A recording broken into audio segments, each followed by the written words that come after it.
Ngomong-ngomong soal pengungsi Rohingya, aku jadi penasaran, apakah sebenarnya Indonesia memiliki kewajiban dalam menampung pengungsi Rohingya?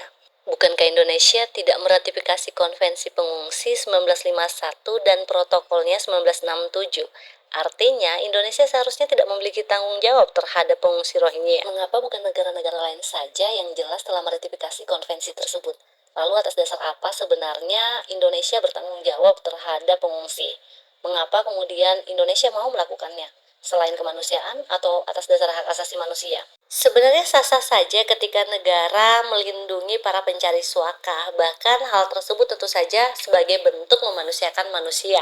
Yang menjadi masalah ketika hal tersebut menimbulkan keresahan. Pengungsi di Indonesia itu terus meningkat setiap tahunnya, bahkan hal itu tercatat, baik itu bagi para pencari suaka maupun hanya transit. Yang menjadi perhatian khususnya wilayah Aceh yang kemudian menjadi tempat penampungan para pengungsi.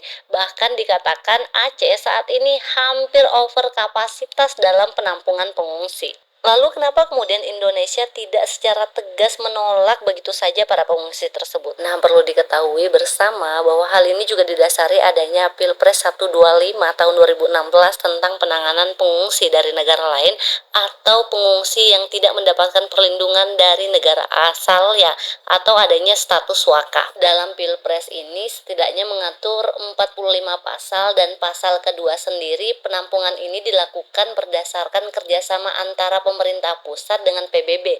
Dalam hal ini tentunya organisasi UNHCR atau United Nations High Commissioner for Refugees. Yang menjadi pertanyaan, bagaimana sebenarnya UNHCR berperan dalam hal ini? Apa solusi jangka panjangnya? Lalu bagaimana kemudian mereka melakukan tanggung jawabnya? Seperti yang diberitakan, bagaimana bisa kemudian pengungsi yang sudah ditempatkan ke Bangladesh bisa lolos lari kembali ke Indonesia? Jadi sebenarnya tidak heran ketika Kapolda Aceh meminta pertanggungjawaban kepada UNHCR terhadap kasus ini. Karena seharusnya UNHCR itu memastikan perlindungan dan kepastian kepada para pengungsi tersebut. Jika seperti ini yang terjadi bukanlah memastikan perlindungan, tapi menjadikan masyarakat merasa terbebani.